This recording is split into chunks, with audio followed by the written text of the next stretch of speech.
6 de cada 10 estudiantes universitarios tienden a abandonar sus estudios antes de terminar el primer año de la carrera.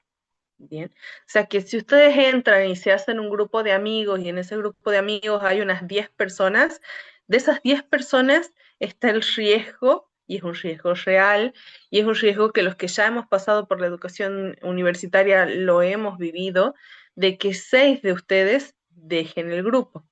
No solamente eso, sino que la mayoría, bien, van a dejar antes incluso de terminar el primer cuatrimestre.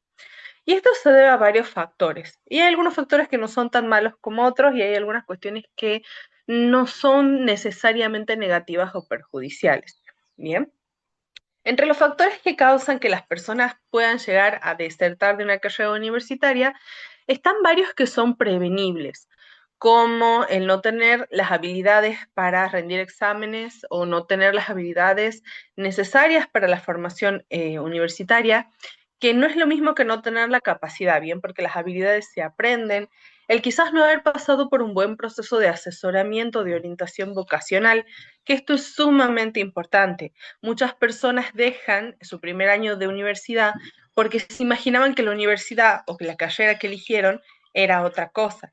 Bien, y algunas de estas personas luego sí encuentran su carrera o su profesión y pueden llegar a volverse personas extremadamente exitosas, y otras de estas personas lamentablemente no siempre van a encontrar una carrera o una profesión y esto los puede llevar a ser trabajadores precarios dentro del mercado laboral o los pueden llevar incluso a tener crisis laborales y crisis profesionales bastante complejas.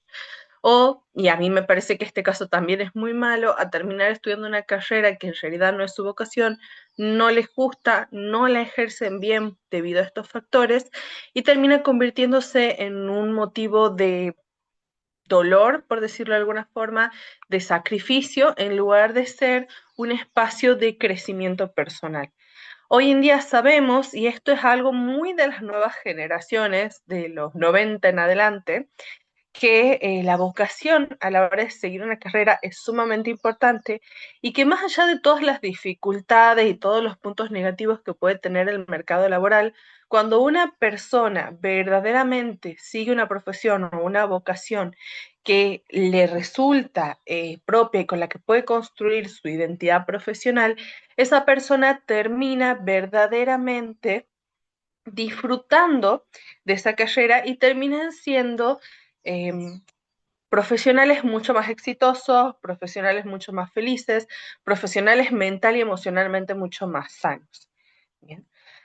Ahora, Argentina es uno de los países en los cuales hay mayor índice de alfabetización de niveles superiores. Bien, yo sé que muchas veces pensamos que estamos por detrás de los países del primer mundo, pero lo cierto es que tanto considerando el promedio de Estados Unidos como considerando el promedio de países como Europa, nosotros estamos bastante por encima en cuanto a estudiantes que se reciben en las universidades. Sí, hay un índice muy alto porque inclusive las universidades argentinas reciben una gran cantidad de población de otros países. Sin embargo, y aún teniendo ese índice de alfabetización de educación superior que es bastante adecuado y bastante aceptable, solamente el 24% de las personas adultas logran completar estudios universitarios. Y esto no se debe de nuevo a que a las personas les falte capacidad, sino que muchas veces no cuentan con las herramientas o muchas veces también puede suceder su vocación no está necesariamente asociada a una carrera universitaria, que esto tampoco es algo malo. Hoy en día son muy importantes las personas que ejercen oficios o las personas que tienen profesiones que no necesariamente se concretan a través del estudio. Y son personas cuya profesión es igualmente importante, igualmente válida, igualmente valiosa y que en el día a día a veces son incluso más necesarios que los que somos profesionales con formación universitaria, los que somos licenciados, los ingenieros, los técnicos o incluso los que tienen un doctorado o un posgrado. Bien, todas las profesiones son igualmente válidas, todas las profesiones son igualmente valiosas, Sin embargo, ahora que ustedes han elegido una carrera universitaria, es sumamente importante que empiecen esa carrera con el pie derecho, porque eso los puede ayudar, entre otras cosas, a prevenir la deserción, a evitar síntomas de ansiedad, depresión o estrés durante su cursado, sobre todo los primeros años, que son los años en los que uno se tiene que ir adecuando a la carrera, y también los puede ayudar a que disfruten esta etapa de la vida. La etapa universitaria, indistintamente de la edad que tengan, es una etapa maravillosa de la existencia de cada uno de los individuos por muchas razones distintas, pero una de mis favoritas y una de las que yo más jugo le saqué durante mi propia etapa universitaria es que es el momento en el que uno se puede equivocar. Es el momento en el que uno puede cometer errores y a través de esos errores también crear oportunidades de aprendizaje. Muchos de ustedes que están en carreras como geología o biología, cuando se conviertan en profesionales, no van a tener espacio para cometer ciertos errores, porque esos errores pueden afectar no solamente su desempeño profesional, sino que pueden incluso afectar la vida o la existencia de otros seres vivos. Bien, les doy un ejemplo. Hay una especie de cocodrilos, vamos a decirlo así, perdonen que me falte la terminología adecuada, en Estados Unidos que durante muchísimo tiempo se clasificaron como animales de riesgo moderado de extinción, hasta que un estudiante notó las inconsistencias dentro de los análisis que había sobre esta especie y terminó descubriendo que en realidad no era una especie con moderado riesgo de extinción, sino una especie que estaba en grave riesgo de extinción. O sea, una falla en la clasificación de un espécimen puede llevar a que no se tomen las medidas necesarias para que ese espécimen sea correctamente resguardado y de hecho pone en riesgo la vida de un animal, pero es una vida igualmente y para todo lo que es el equilibrio natural y el ecosistema puede llegar a ser una vida muy importante. Todo esto nos ayuda a entender que como seres vivos estamos hechos de conexiones, estamos hechos de interacciones e interrelaciones entre los distintos especímenes que forman nuestro mundo, pero más específicamente hablando a nivel social, estamos hechos de conexiones sociales. De una manera muy literal, por eso se habla, por ejemplo, en sociología o en filosofía, del tejido social. Son espacios donde cada una de las personas va a ocupar un rol fundamental, pero que ese rol es igualmente importante más allá de la jerarquía tradicional que se le asigne. Cuando entramos a la universidad hay como una especie de jerarquía, que seguramente ya se las explicaron en el cursillo de ingreso. Dentro de las cátedras, por ejemplo, están los ayudantes estudiantiles, los docentes en formación, los JTP, los jefes de trabajos prácticos, los jefes de cátedra, incluso por encima de los jefes de cátedra están las distintas autoridades dentro de lo que es la universidad, y cada una de esas personas va a cumplir un rol, y ese rol es igualmente importante dentro del contexto universitario. Y muchas veces los alumnos parecen quedar por debajo de toda esa jerarquía. Sin embargo, a un nivel de entramado social, alumnos, docentes, autoridades, personal no docente, tienen el mismo valor. ¿Por qué? Porque se necesitan mutuamente para definir sus roles. Les doy un ejemplo. Un docente no puede cumplir su rol ni su vocación como docente si no tiene alumnos. Así como un orador, que es uno de los roles de los que vamos a hablar hoy en día, no sirve de nada por muy bueno que sea hablando, por muy bueno que sea expresándose, si no tiene público que lo escuche. Imagínense que yo hubiera preparado el encuentro de hoy, me hubiera tomado todo el tiempo de ponerme a estudiar, a repasar las técnicas de estudio, a preparar la presentación, hubiera hablado con las autoridades, con la profesora Guillermina, con todas las personas correspondientes de la universidad, hubiéramos tenido listo el Zoom, hubiéramos tenido todo en condiciones. Llega el día, llega la hora, nos conectamos, las profesoras, me conecto yo y ningún alumno se suma a la clase. En esa circunstancia, toda esa preparación, todo ese conocimiento listo para compartirse, la presentación, todo el trabajo que hicieron las autoridades para brindar este espacio, ¿tendría algún valor? y no lo tendría porque todo esto está hecho para los alumnos. Y lo mismo es la universidad en general y lo mismo el rol docente en general.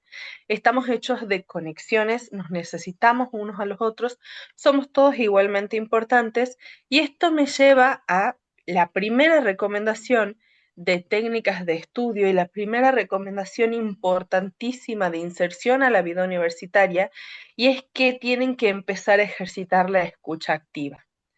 Si ustedes no saben lo que es la escucha activa, no se preocupen porque nadie nace sabiendo, y aparte ustedes están en el área de las ciencias naturales, no de las ciencias sociales, así que totalmente válido si nunca han escuchado el término.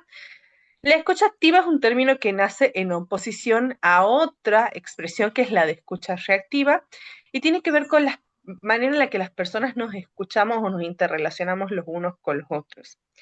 En relación a la escucha activa, lo que sucede puntualmente es que a la hora de vincularnos con otras personas, tomamos la decisión consciente, activa, de oír con todos nuestros sentidos, con todo nuestro cuerpo, a la persona que tenemos al frente. Bien. La escucha reactiva es una escucha que se da para responder. Por ejemplo, es la escucha que puede llegar a suceder en un examen. Ustedes están por rendir en un examen oral, los profesores les hacen una pregunta y ustedes, mientras escuchan la pregunta, van procesando cuál va a ser la respuesta. En el caso de la escucha activa, no. En la escucha activa, la atención está plenamente dedicada al otro.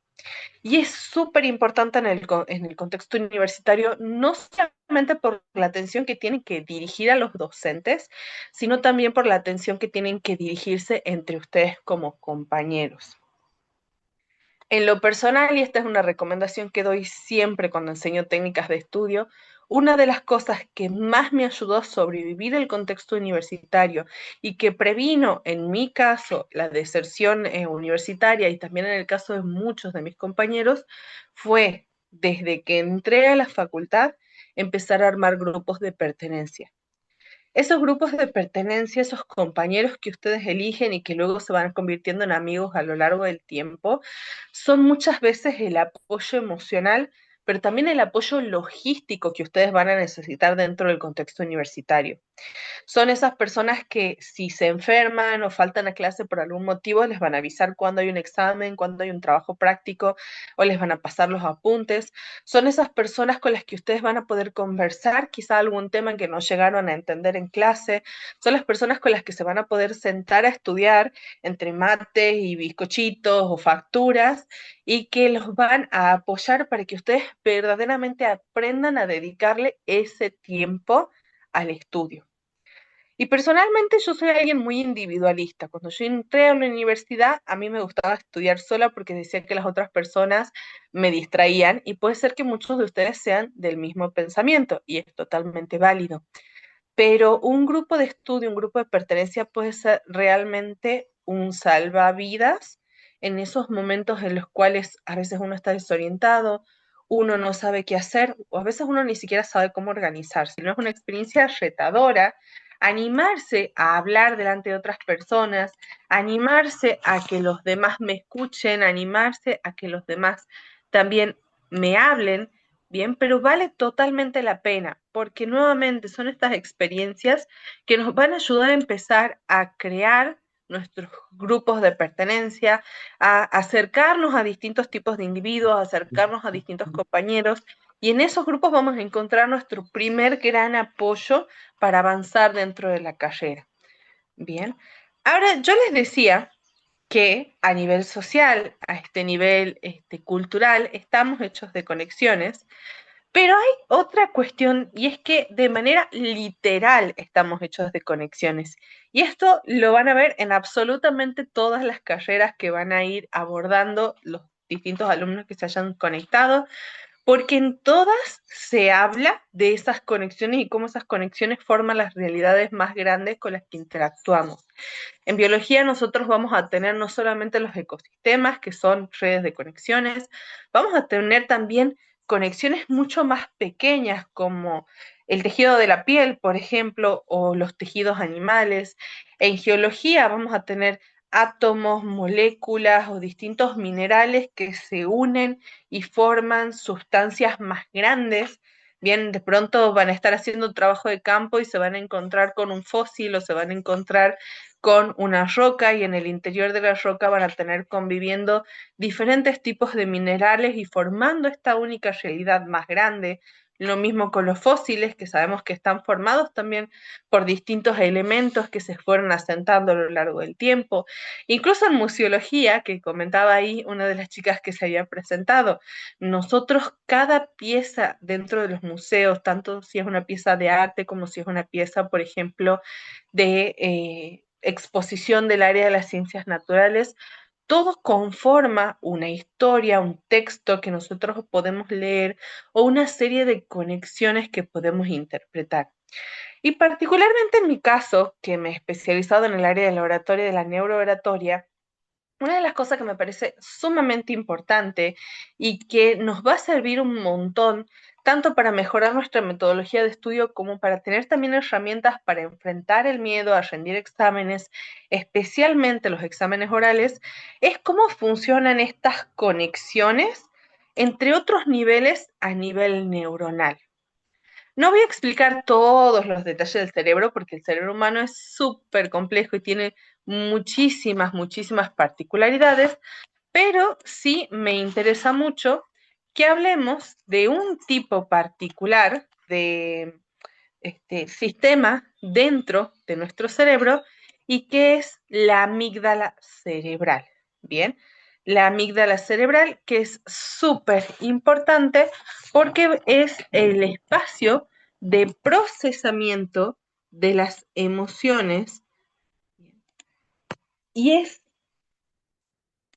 un punto fundamental a la hora de entender por qué sentimos miedo, por qué sentimos ansiedad, por qué sentimos angustia a la hora de rendir un examen, o para entender también cómo podemos mejorar nuestra propia manera de enfrentarnos a las exposiciones orales.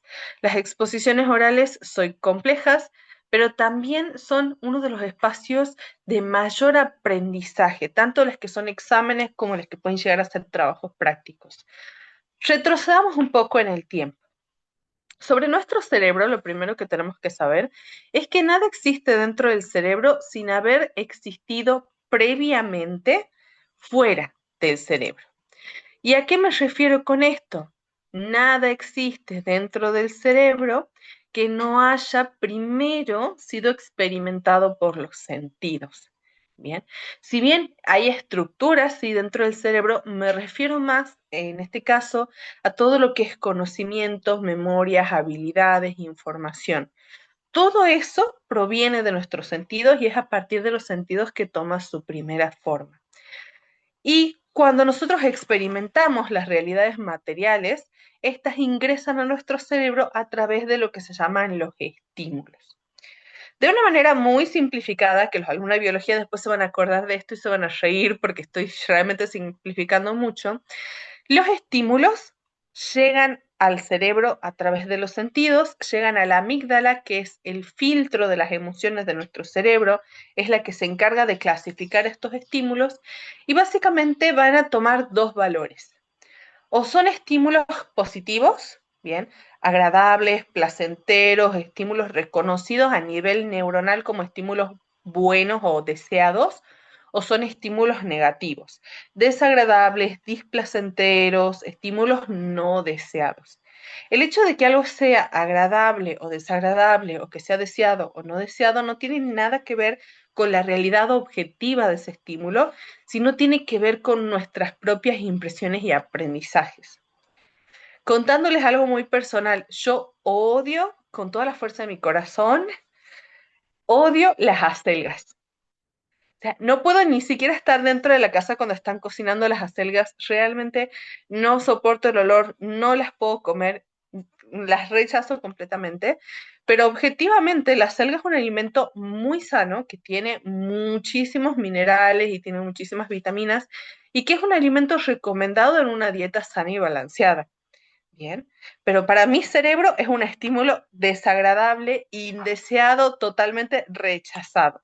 Mientras que otros estímulos que seguramente muchos de ustedes comparten no necesariamente son objetivamente buenos, pero son muy deseados por nuestro cerebro. Entre esos estímulos, por ejemplo, ya que estamos dando opciones de comida podrían estar las pizzas o las hamburguesas, que no son alimentos sanos, o no siempre, ¿sí? Pero sin embargo son alimentos deseables o mucho más deseables a veces que una tarta de acelga hervida. Bien, sin desmerecer si a alguien le gustan las acelgas, totalmente válido, porque estas son realidades subjetivas y no objetivas. La amígdala se va a encargar de clasificar estos estímulos y de decir cuáles son desagradables, cuáles son agradables, de buscar y perseguir los estímulos agradables y de evitar los estímulos desagradables. Ahora, dentro de todos estos estímulos hay un tipo muy específico, muy particular, muy único, que son los estímulos de peligro. ¿Bien? Lo que para nuestro cerebro es considerado peligroso. Los estímulos de peligro superan esta relación o esta separación de positivo y negativo, bueno, malo, deseable, indeseable, y son procesados por la amígdala cerebral de una manera completamente distinta a cualquier otro estímulo. Porque los estímulos de peligro para nuestro cerebro siempre son situaciones que ponen en riesgo nuestra vida. El cerebro no es sutil. Para el cerebro no es, esto es un poquito peligroso y esto es más peligroso. No, si algo nos da miedo, de alguna forma siempre se procesa como si ese algo nos estuviera poniendo en un riesgo y es un riesgo inminente, real y es un riesgo sumamente peligroso o sumamente intenso dentro de nuestra mente. Por eso, por ejemplo, las fobias pueden llegar a ser incluso paralizantes para las personas. Más allá de que no exista un riesgo objetivo, se percibe el riesgo subjetivamente. Cuando este estímulo de peligro entra a nuestro cerebro, se va a activar en la amígdala cerebral un mecanismo que se llama mecanismo de lucha o huida. Bien, este mecanismo de lucha o huida es un mecanismo diseñado para, ¿cómo lo explico?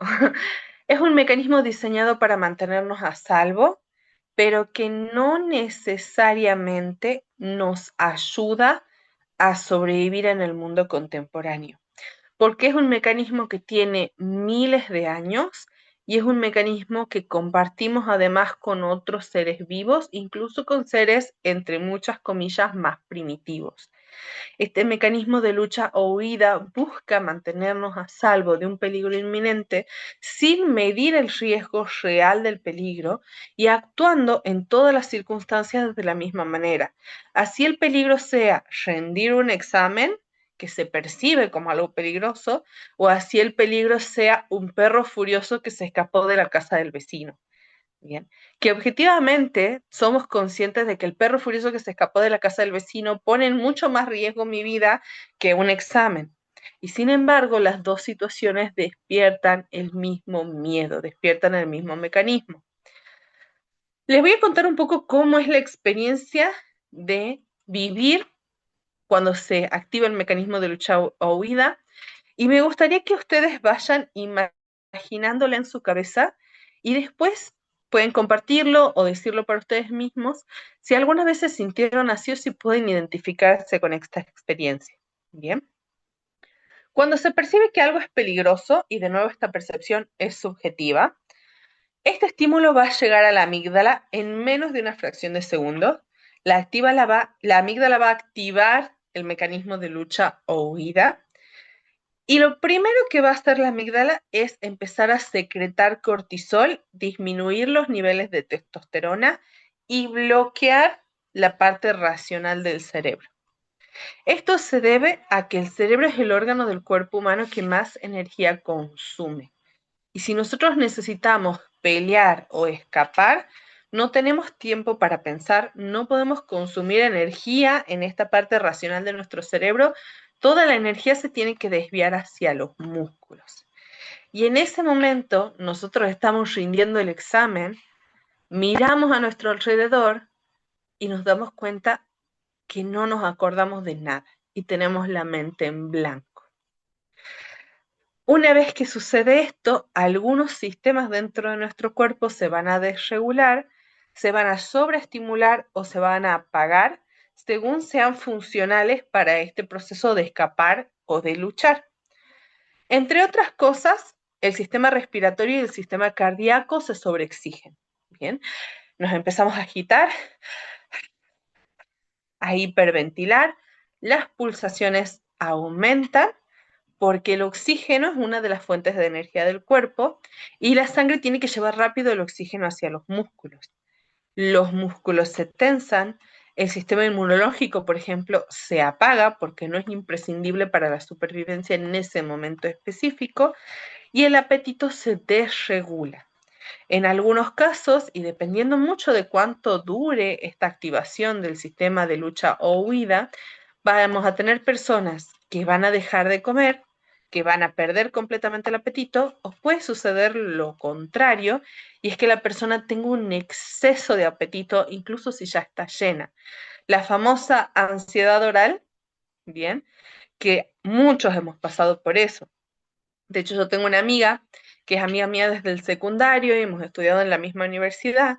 Y cuando ella estaba en el secundario y llegaba la época de exámenes, cada vez que ella llegaba la época de exámenes bajaba 3 o 4 kilos. Porque durante todo el periodo de preparación para los exámenes estaba tan estresada y nerviosa que ni siquiera podía comer. Pero cuando llegó a la universidad, el mecanismo se le dio vuelta y cada vez que se acercaba la época de exámenes subía 3 o 4 kilos, porque se ponía tan extremadamente nerviosa que su cuerpo le requería más energía y esa energía la obtenía a través de la comida. Bien. Todo esto sucede en una fracción de segundo y el miedo, a diferencia de otras emociones o de otros procesos neuronales, tiene una característica muy especial y es que es inaplazable. Todas las otras emociones nosotros podemos ponerlas en pausa, con mayor o menor dificultad, pero podemos ponerlas en pausa. Si ustedes, por ejemplo, se hicieron de un amigo o una amiga en la universidad y ese amigo o amiga aprobó un examen muy importante y ustedes lo desaprobaron, ese amigo o amiga puede elegir poner en pausa la felicidad que está sintiendo por haber aprobado ese examen y mostrarles empatía a ustedes y compartir su tristeza. O puede suceder al revés, ustedes pueden elegir poner en pausa su tristeza y compartir la alegría de este amigo o amiga que ha aprobado. Bien, eso no sucede con el miedo. ¿Por qué? Porque para nuestro cerebro toda situación de miedo es una situación de vida o muerte, es una situación que pone en riesgo, bien, significativamente a la persona que lo está experimentando, ¿bien? Nos pone en peligro. Y en ese peligro nosotros tenemos que enfrentar el miedo y tenemos que sobrevivir. Este mecanismo era súper útil, sumamente útil, cuando vivíamos en la época de las cavernas. ¿Por qué era sumamente útil cuando vivíamos en la época de las cavernas? Porque en la época de las cavernas los peligros eran inminentes. Bien, nosotros nos encontrábamos de pronto con un tigre dientes de sable o nos encontrábamos de pronto con, no sé, un cavernícola de una tribu enemiga. Bien, y entonces necesitábamos la ayuda de este mecanismo para sobrevivir. Pero en el mundo contemporáneo, cuando la forma que va tomando ese peligro cambia, ya no es útil, ya no nos sirve, ya no nos ayuda, ya no nos beneficia el enfrentarnos con este mismo mecanismo a nuestros procesos de la realidad contemporánea. Bien. ¿Por qué? Porque ya no es un tigre de dientes de sable, ahora es una profesora con una lapicera roja. Y esa profesora con la lapicera roja que está por corregir el examen no pone necesariamente en riesgo nuestra vida, pero para el cerebro sí. Bien.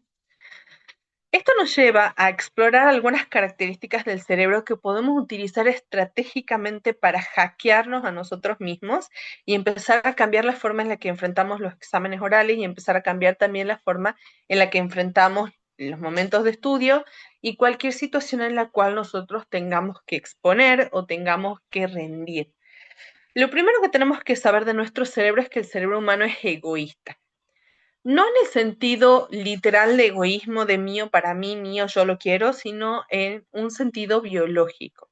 El cerebro humano se afianza en lo que considera agradable y rechaza lo que considera desagradable. Y esta es una experiencia que probablemente la mayoría de ustedes o ya pasó o va a pasar. Bien, de por ejemplo tener que preparar un examen y tener todos los apuntes ordenados y todo listo para rendir. Bien, se paran delante de esos apuntes y de pronto se acuerdan que no han desayunado.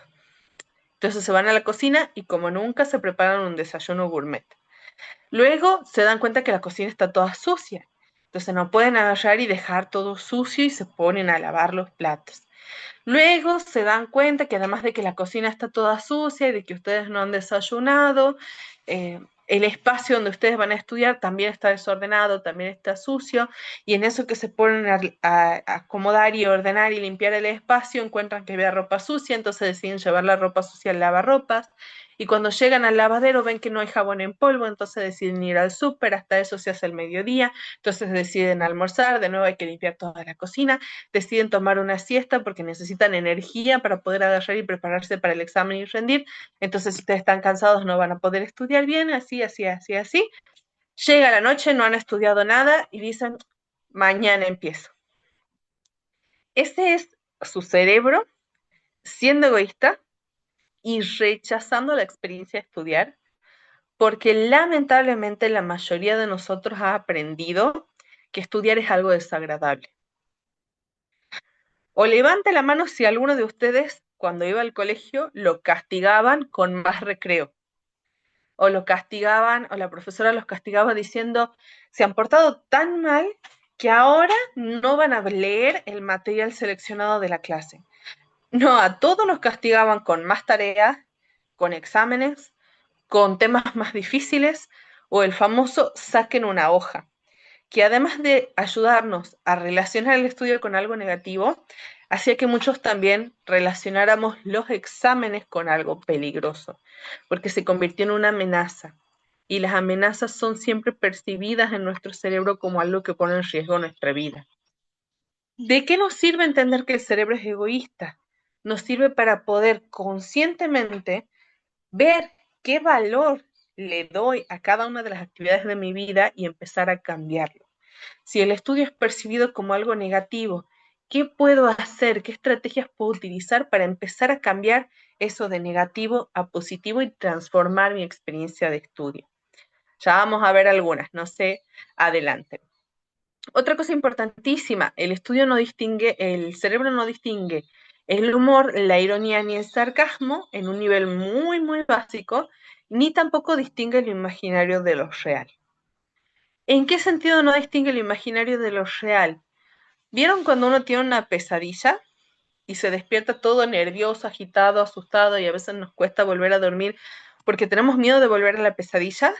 Bueno, en ese sentido, nuestro cerebro no distingue lo imaginario de lo real. De la misma manera que si ahora yo les pidiera que ustedes piensen en alguien que aman mucho, en un ser querido, en su mejor amigo o amiga o en la persona que les gusta, si los mantengo en ese pensamiento durante un mínimo de 2 minutos, su estado químico va a empezar a cambiar y ustedes van a empezar a sonreír sin darse cuenta solo por estar pensando en ese individuo. Bien, porque eso que es imaginario, el cerebro lo empieza a percibir como si fuera un estímulo presente, aunque en realidad no esté presente. Les adelantaba también que el cerebro es uno de los mayores consumidores de energía del cuerpo, así que siempre hay que tener en cuenta eso. Y una cosa súper importante es que la memoria se afianza en el descanso. Entonces es sumamente importante que a la hora de prepararnos para exámenes o prepararnos para experiencias de rendir o cuando estamos estudiando algo, sepamos administrar los descansos, porque el cerebro gasta tanta energía que si nosotros no descansamos, primero que nos vamos a estresar mucho y podemos empezar a tener dolores de cabeza, agotamiento o simplemente dejar de funcionar y dejar de procesar la información. Y además esa memoria no va a tener el tiempo ni la oportunidad de convertirse en memoria a largo plazo. Y aunque ustedes lleguen y logren vomitar en el examen lo que han aprendido, ese conocimiento no se va a quedar con ustedes. Pregúntenle si no a los profesores, algún profe que tengan confianza, si no les ha pasado de retomar un apunte de cuando ellos eran estudiantes y mirar las hojas y mirar las cosas que los mismos profesores habían escrito de su puño y letra y decir, ¿cuándo estudié yo esto? Bien. Otra cosa importante del cerebro es que funciona mediante conexiones y esto va a ser súper útil cuando veamos uno de los métodos específicos de estudio que les traje hoy, que son los cuadros y los mapas mentales. Además de eso, al cerebro le gusta tomar atajos, no porque sea perezoso, sino porque consume muchísima energía. Entonces, hay formas también de armar esos atajos a partir de técnicas de estudio para que ustedes puedan aprovechar esta característica del cerebro que a veces nos juega en contra. No reconoce la negación, ya voy a explicar por qué es tan importante esto. Bien, decide emocionalmente, o sea que el valor de las emociones cuando nosotros estamos estudiando o cuando estamos haciendo cualquier actividad es súper importante. Y una cosa que desde ya les voy adelantando, sobre todo a todos los alumnos que son un poquito más grandes, que quizás han pasado por otra carrera antes de llegar a la facultad de ciencias naturales, o que quizás retoman el estudio después de un tiempo, el cerebro humano es extremadamente, pero extremadamente plástico y está preparado para aprender de manera constante en cualquier momento de nuestra vida. Bien, lo que nos falla a veces un poquito, lo que nos puede llegar a fallar a veces un poquito, es que perdemos la práctica, ¿bien? Pero no perdemos la capacidad de aprender. Cuando vamos a rendir un examen o cuando nos estamos preparando para rendir o cuando nos encontramos en alguna situación donde justamente aparece el miedo, el pánico o las dificultades para hacer algo, o aparecen emociones y realidades más complejas como el estrés, la ansiedad, que pueden ser momentáneos o pueden ser crónicos, hay muchas herramientas que podemos usar para combatirlo.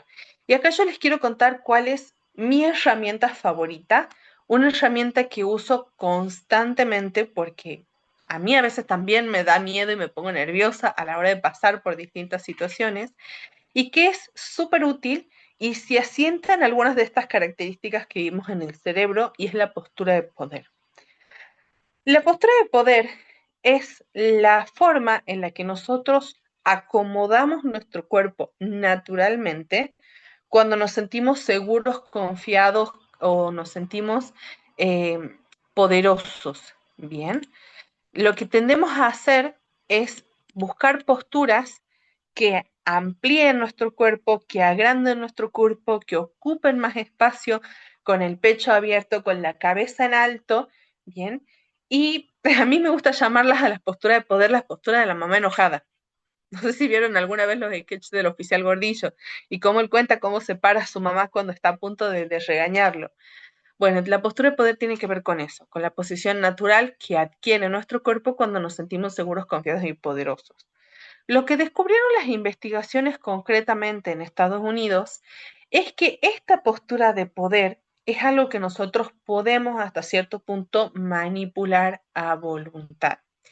¿Qué quiere decir esto? Que no solamente asumimos naturalmente la postura de poder cuando nos sentimos de esta forma, sino que podemos asumirla y engañar a nuestro cerebro para que se sienta de esta forma. Se hizo una investigación bien interesante en Estados Unidos donde le pidieron a actores profesionales que durante al menos 2 minutos interpretaran una emoción. Y después de esos 2 minutos comprobaron que la química neuronal y la química corporal de estos actores había empezado a cambiar para derivar en lo que correspondería a esa emoción específica. Por ejemplo, las personas que habían fingido estar alegres habían experimentado un aumento en la temperatura corporal, un aumento en la dopamina, en la serotonina. Las personas que habían interpretado la emoción de la ira habían aumentado su testosterona. Las personas que habían interpretado la emoción de la tristeza habían reducido su temperatura corporal y liberado más cortisol. Lo mismo podemos hacer con una pequeña manipulación de nuestro cuerpo a partir de la postura de poder. Esta es una técnica que les decía que yo personalmente uso en algunas situaciones en las que me siento muy estresado, nerviosa, o incluso en situaciones donde me da miedo hablar delante de otras personas porque todos en algún momento hemos sentido miedo y dificultades para hablar en público. Y particularmente a mí la postura de poder que más me gusta es la de la Mujer Maravilla, que la tienen ahí en la pantalla, que es colocar las manos en la cintura, con los hombros ligeramente hacia atrás, el pecho abierto, la cabeza en alto, las piernas separadas, un poco más separadas que lo que sería la apertura normal de las caderas, y eso lo mantenemos durante 2 minutos. Me gusta mucho complementar la postura de poder con música, porque la música también tiene un poder estimulante y reparador en lo que es nuestra emocionalidad. Bien, entonces aquí les propongo, no lo vamos a hacer ahora, pero pueden hacerlo ustedes después de la clase, 3 canciones muy buenas que pueden usar para posicionarse en postura de poder y practicar en su casa. Tengan en cuenta que esta postura no es una postura necesariamente para mostrar a los demás, bien, porque si no pueden tomarlo como la mamá enojada, ¿sí? Pueden pensar las otras personas que ustedes están demostrando algún tipo de enojo, animosidad o imposición frente a los demás. Es una postura que hacemos para nosotros mismos. La podemos hacer antes de entrar a un examen, antes de entrar a una presentación oral, un trabajo práctico, una entrevista de trabajo cuando ya sean profesionales, incluso antes de entrar a una clase difícil o tener una conversación complicada con alguien. Buscamos algún lugar donde estemos tranquilos, donde nadie nos moleste, algún lugar donde nos podamos sentir cómodos, bien, quizás dentro del baño, en nuestra habitación, disimuladamente en el colectivo mientras estamos yendo a la facultad, en alguno de los espacios verdes de la facultad, que hay algunos lugares que son como un poquito más privados que otros. Nos ponemos en postura de poder durante 2 minutos y podemos acompañar esa postura con música. Es muy importante que por lo menos la mantengan 2 minutos, porque si no, no va a reflejar un cambio. Y a mí en lo particular hay 3 canciones que me gustan mucho para usar estratégicamente junto con la postura de poder, que las tienen en la pantalla. La canción Mejor que ayer de Diego Torres, esa es buenísima. La canción de Golden, porque soy un poco friki, me gusta el K-pop, bien, de la película K-pop Demon Hunters, o, y esto muy relacionado con el tema, la canción Sin Miedo de Rosana, bien, que eso me delata un poco la edad. En relación también a esto, es muy importante y valioso que aprendamos a gestionar nuestras emociones de una manera más sana. Y esto va a ser vital para la preparación y para los momentos de exámenes o los momentos de estrés. Hay muchas situaciones en las que nosotros nos podemos enfrentar a emociones que nos desbordan y donde es mucho más difícil aplazar esa emoción, que muchas veces consideramos una emoción negativa o por lo menos una emoción que es inadecuada o es inútil en el momento en el que la estamos viviendo. Bien. Hay muchas metodologías para trabajar esto. A mí me gusta mucho trabajar con metodologías de meditación, por ejemplo, en mis talleres, o metodologías de mindfulness. Y una de las metodologías que me parece muy fácil de aplicar y sumamente útil para gestionar una emoción que no quiero sentir, que me incomoda, que no es la adecuada, que me puede incluso estar haciendo daño, es la metodología de poner una pausa. Bien, que tiene 3 pasos, bien simples. El paso 1, cambiar de ambiente. ¿Por qué es importante cambiar de ambiente? Porque lo que me mantiene dentro de la emoción muchas veces es justamente que sigo recibiendo la misma estimulación visual, auditiva o sensitiva, bien, del espacio donde esa emoción tuvo origen. Voy a dar el ejemplo de una pelea de pareja, bien. Si yo estoy en mi casa y estoy con mi pareja y estamos discutiendo y peleando y la pelea, por ejemplo, empezó porque mi pareja tenía que lavar los platos y no lavó los platos, esto no se basa en ninguna experiencia real, por supuesto, bien. Y yo me quedo en la cocina peleando con mi pareja, mientras yo siga viendo a mi pareja y a los platos sucios, voy a seguir enojada, porque voy a seguir recibiendo el estímulo que detonó esa emoción. Entonces, cambiar de ambiente es el primer paso para regular esa emoción, transformarla o mirarla desde otra perspectiva. Lo segundo que hay que hacer es respirar profundo. La respiración es extremadamente importante, no solamente en la gestión emocional, sino en la oratoria. Bien.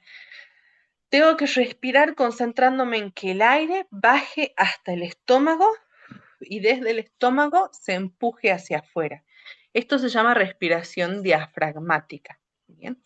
Y el último paso de la gestión emocional de esta metodología de poner pausa es integrar.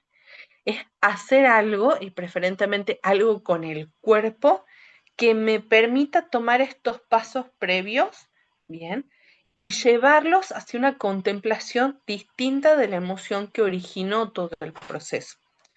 Hay distintas maneras de integrar. A mí una que me gusta mucho es bailando. ¿Sí? Cuando una emoción me desborda o es una emoción que realmente no quiero sentir o que me hace mucho daño, me gusta poner música bien movida, encerrarme en una habitación y ponerme a bailar como si nadie me estuviera mirando, que de hecho nadie me está mirando. Salir a caminar también puede ser otra gran forma de integrar. Hacer alguna actividad que implique el cuerpo, aunque sea, no sé, ponerme a lavar los platos, siempre y cuando los platos no hayan sido el motivo de la pelea, porque entonces ahí no cambiaríamos de ambiente y seguiríamos teniendo el mismo estímulo y entonces lavaríamos los platos enojados y eso no nos sirve. Lo importante es que nos concentremos en la respiración, que cambiemos de ambiente y que pongamos el cuerpo a trabajar. Cuando hacemos todo esto, la emoción se empieza a transformar, nos calmamos, nuestro cerebro pausa, baja los niveles de estrés y a partir de ahí podemos tomar una acción distinta en relación a esa emoción, ya sea la acción de hacer algo o actuar de alguna manera, el cambio de la emoción, o simplemente mirarla de una forma diferente.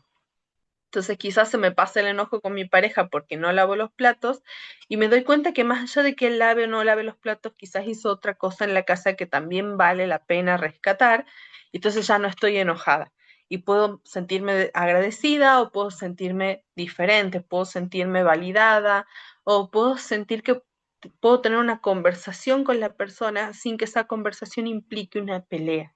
Bien. Les doy el ejemplo de la pareja porque si bien no es un ejemplo que todos van a atravesar y no es un ejemplo directamente relacionado al estudio, sí es un ejemplo muy, muy sencillo de entender. Pero vamos a algún ejemplo que tenga que ver específicamente con la vida universitaria. Imagínense que ustedes se sienten muy angustiados y frustrados porque les fue mal en un examen. Salgan del lugar donde estén, bien, no se queden ahí mirando la publicación que hicieron los profesores donde están las notas del examen, porque cuanto más la miren, igual se van a sentir mal y no va a cambiar la nota. Respiren y busquen la forma de integrar. Y una vez que hayan hecho todo esto, planifiquen cómo van a cambiar eso que les despertó esa emoción negativa. Bien. Dentro también de los recursos que podemos utilizar para empezar a hackear nuestro cerebro y empezar a hacer que juegue a nuestro favor, tanto para rendir exámenes orales como para enfrentar cualquier situación de la vida universitaria, está la programación neurolingüística. La programación neurolingüística es una teoría psicológica que nace en Estados Unidos en la misma época de la revolución tecnológica, que es la época en la que empiezan a surgir todas estas grandes compañías como Apple y Microsoft, y es una teoría que proponen dos psicólogos estadounidenses que postulan que el cerebro humano funciona de una manera similar, con muchas salvedades, a cómo funciona una computadora.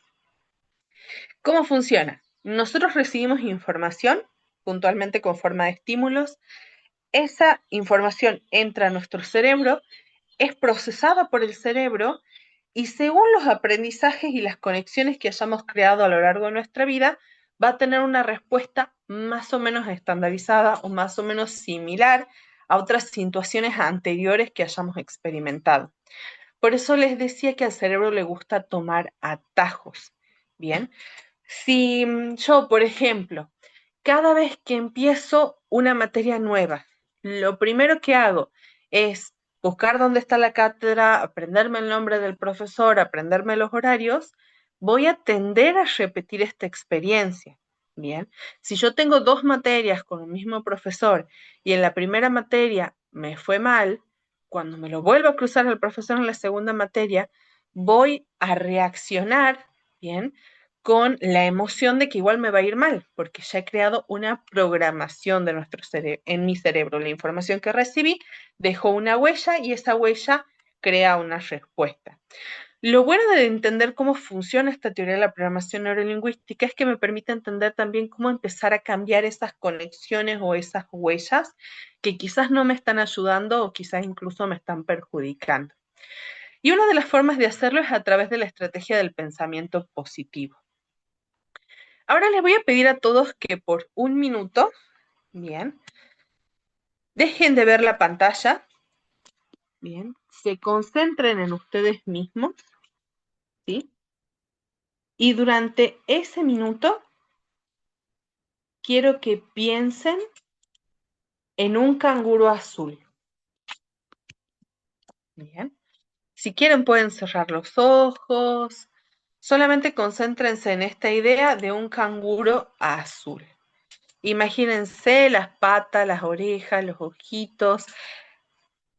Si quieren, apóyense en el canguro de la pantalla, pero cierren los ojos y piensen en el canguro azul. Ahora les voy a pedir que dejen de pensar en el canguro azul, que dejen de pensar en el canguro azul y que piensen en una rana verde, pero el canguro azul no tiene que aparecer más. Bien, bórrense la imagen mental del canguro azul y piensen solamente en la rana. Y cuando logren dejar de pensar en el canguro azul y el canguro azul definitivamente deje de aparecer en su mente y solamente aparezca la rana, entonces reaccionan con los emoticones.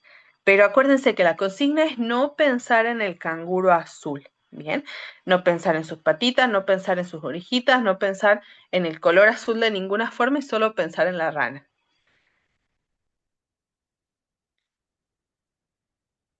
Bien. ¿Se dieron cuenta que tardaron bastante más en aparecer los emoticones? Y es muy probable que algunos de ustedes todavía sigan pensando en el canguro azul o que el canguro azul y la rana estén compartiendo pantalla en el cerebro. ¿Le sucede? Bien. ¿Sigue ahí dando vueltas alrededor del canguro azul? Bien. Vamos a cambiar una vez más la imagen mental y ahora yo quiero que piensen en un perro naranja. Bien, piensen en el perro naranja, en sus orejitas, en su hociquito, en sus patitas. Y cuando el perro naranja vaya apareciendo en su cabeza, puede ser un perro conocido, puede ser un perro desconocido, ustedes vayan reaccionando. Bien, concéntrense en un perro naranja, en el tono de naranja que ustedes quieran, el tamaño del perro que ustedes quieran, puede ser un perro de caricatura, puede ser un perro realista, pero lo importante es un perro naranja. Bien, bien. Que ahora el canguro azul por fin desapareció, hasta que los volví a nombrar y algunos ya estarán pensando de nuevo en el canguro azul. Sucede lo siguiente, cuando nosotros nombramos algo, y esta es la base de la programación neurolingüística, bien, cuando nosotros tenemos presente un mensaje, ese mensaje va a tomar entidad. Y mientras ese mensaje se mantenga, ese pensamiento también va a seguir acompañándonos. Mientras yo les siga nombrando al canguro azul, ustedes van a seguir pensando en el canguro azul. Y en el momento en que yo les nombre algo totalmente distinto, recién van a poder sacarlo de su cabeza. Y esta es una de las claves del pensamiento positivo y de la programación neurolingüística. Es más fácil acercarse a lo que queremos que alejarnos de lo que no queremos. Bien, pero siempre tenemos que rellenar el espacio con algo. Es muchísimo más fácil que ustedes se digan, me va a ir en la universidad y me va a ir bien en la universidad y voy a aprobar los exámenes, que estar pensando en no desaprobar. Esta experiencia es la que le sucede, por ejemplo, a las personas que están intentando dejar de fumar. Las personas que están intentando dejar de fumar tienen que reemplazar la experiencia del fumar por otra cosa. Porque si se mantienen en el pensamiento de no voy a fumar, no voy a fumar, no voy a fumar, como el cerebro no distingue la negación en este nivel muy básico y primitivo y se afianza en las emociones, el cerebro va a buscar la parte de esa frase que tiene más carga emocional. Y la palabra con más carga emocional es fumar. Entonces, la persona va a seguir trayendo a su memoria y a su imaginación el cigarrillo y eso le va a dificultar mucho el proceso de dejarlo. Lo mismo con el estudio. Si yo uso estratégicamente el pensamiento positivo y pienso en aprobar, en lugar de pensar en no desaprobar, voy a poder ir acercándome de a poco a mi objetivo de una manera más eficiente. Pero es súper importante que no solamente use el pensamiento positivo, sino que utilice técnicas y planificación de estudio, porque si solo uso el pensamiento positivo, es como una persona que cree que solamente por manifestar algo al universo, sin trabajar para lograrlo, lo puede llegar a obtener.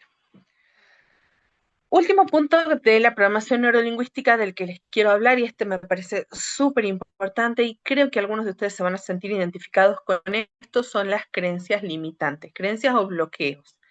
Son cosas que consciente o inconscientemente nos decimos a nosotros mismos y que a veces incluso nos dicen otras personas, que tienen mucho peso porque realmente creemos en estas cosas y que pueden bloquear bien nuestras experiencias de vida y pueden dificultarnos atravesar por distintos momentos que nos limitan o nos bloquean, pero no son algo que nosotros hacemos a propósito y a veces incluso pueden regular ciertos aspectos o ciertos espacios de nuestra vida. Básicamente hay tres tipos de bloqueos o creencias limitantes que me gustaría mucho que pongamos sobre la mesa. Bien. Lo primero es el bloqueo lógico crítico. Un bloqueo lógico crítico tiene que ver con algo que parece muy lógico, muy racional, pero que en realidad no se sostiene en base a la experiencia. Bien. Una forma de bloqueo lógico crítico es este concepto que lamentablemente está muy extendido a nivel social, de que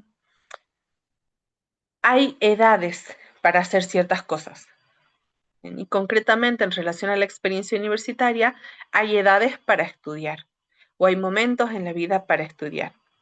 Entonces, cuando uno es joven, cuando uno acaba de salir del secundario, bien, se supone que es el momento para seguir una carrera universitaria, pero quizás cuando uno ya es más grande, no, porque el cerebro no te va a dar, o cuando uno ya tiene familia, no, porque no hay suficiente tiempo, uno le tiene que dedicar tiempo a la familia y también tiempo al estudio, o cuando tiene que trabajar y estudiar, bien, lo lógico, lo racional parece ser el pensamiento de que no hay suficiente tiempo o de que no se pueden compaginar ciertas actividades como la maternidad o la paternidad y el estudio, el trabajo y el estudio, o la edad y el estudio.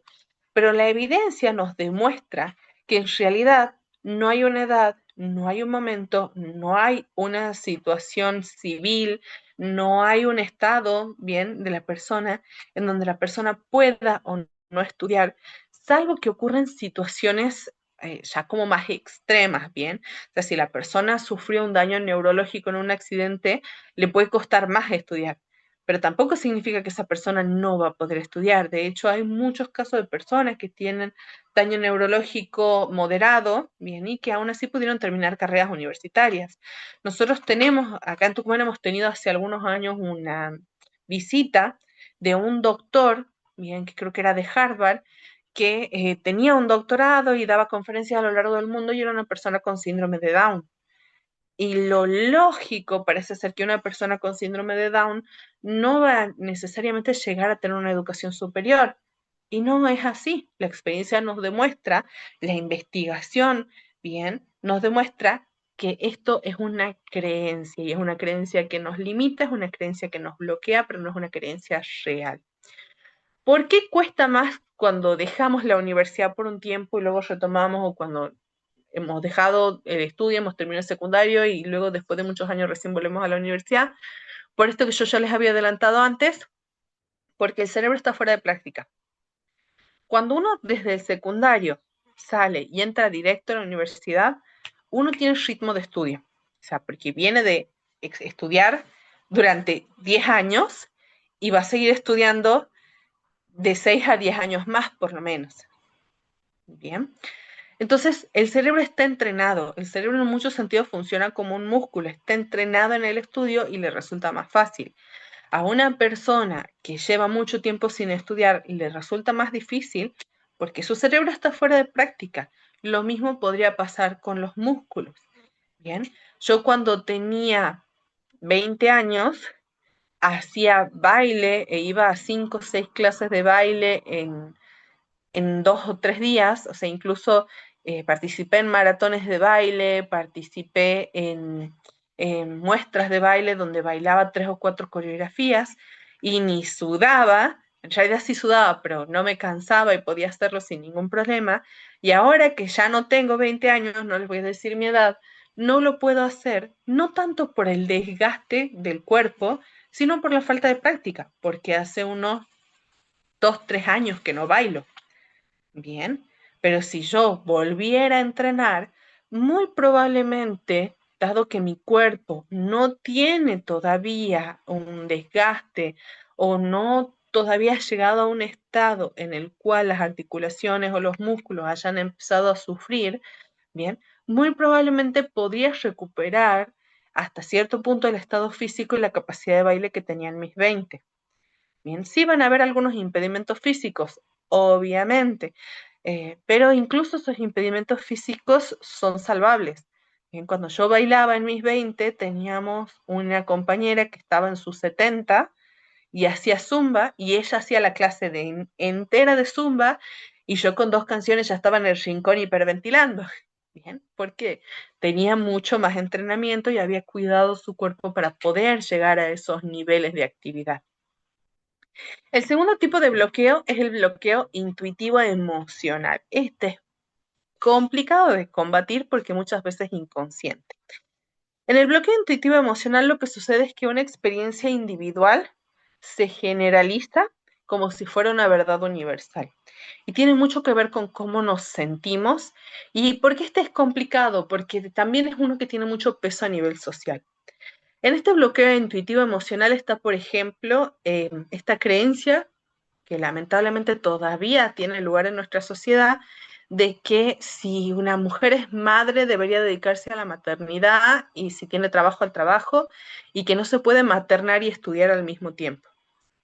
¿Por qué? Porque si una estudia, pobrecitos los hijos, miren la madre desamorada, esa mala madre que los deja solos para irse a preocupar solo por ella y por su carrera y no está pensando en los hijos y cómo se van a criar esos hijos sin la presencia de la madre. Pero si uno no estudia, miren esa madre perezosa, mantenida, que lo único que hace es estar en la casa, qué tipo de ejemplo le está dando a los chicos. Esos chicos van a crecer pensando que no es necesario estudiar, que no es necesario tener una carrera, que no es necesario una profesión. Y esto también le golpea a los hombres, ¿no? Por ejemplo, un bloqueo intuitivo emotivo muy fuerte hasta el día de hoy en nuestra sociedad es que el hombre tiene que ser proveedor. Y si le pasa cualquier cosa al hombre, si se o por trabajo, el hombre sufre muchísimo a nivel social y es bastante discriminado a nivel social si no es el hombre proveedor, jefe de casa, ¿bien? Y todo esto son bloqueos intuitivos emotivos que no resisten la contrastación con la experiencia real o con el mundo real. Nosotros actualmente vivimos en un mundo donde tenemos mujeres jefas de casa, hombres amos de casa, mamás que estudian, trabajan y cuidan a sus hijos al mismo tiempo y pueden hacerlo. Se necesita un poquito de ayuda, pero se puede. Mujeres que deciden quedarse en su casa y ser solamente madres y eso está perfectamente bien y aman y cuidan muchísimo a su familia. Mujeres que deciden no ser la cuidadora principal, sino que sea el padre, por ejemplo, el cuidador principal, y no por eso son peores madres y no por eso maternan peor, no por eso le dan menos amor a sus hijos. Las experiencias individuales son muy relativas y no deberían generalizarse. Lo mismo nos puede suceder con una materia. Si nos va mal en el primer examen de la materia, corremos el riesgo de generalizar esa experiencia y bloquearnos con esa materia y decir, no voy a aprobar nunca esta materia porque el profesor no me quiere, porque no me sale, porque no la entiendo. Y no necesariamente es así, ¿bien? Algo que nos ha pasado una vez no tiene por qué convertirse en una ley para siempre. Finalmente están los bloqueos éticos morales. Hay que entender una cosa. Hay parámetros éticos y morales que deberían ser lo más universales posibles. Bien, hay cosas, por ejemplo, en la biología que tienen que ver con la ética, en la geología que tienen que ver con la ética, en todas las disciplinas de las ciencias naturales que tienen que ver con la ética, y que dentro de todo sí es válido generalizar, bien, como por ejemplo el hecho de que una persona no debería quitarle la vida a otra persona, pero incluso en casos tan extremos como estos, hay salvedades, bien. Por ejemplo, entre las tareas que hacen los biólogos está la preservación natural. Sin embargo, esos mismos biólogos a veces tienen que sacrificar especímenes para poder analizarlos, para poder conocerlos y justamente en pos de esa preservación natural. Bien, de hecho hay una bióloga que a mí me gusta mucho y que la sigo en TikTok y ella cuenta que una vez descubrió un espécimen de hongo en una zona donde se supone que ese espécimen de hongo no se puede, no debería existir, pero que no pudo hacer la clasificación de ese espécimen porque era uno solo y se necesitaba mínimo dos, porque uno tenía que quedar en el lugar y el otro tenía que ser sacado de ese lugar para poder examinarlo. Bien, y al haber uno solo no era posible esa examinación. Entonces, dentro de los ámbitos estudiantiles hay cosas que están bien y que están mal, pero también vale la pena preguntarnos hasta qué punto es realista que algo sea ético o no sea ético, o sea moral o sea inmoral.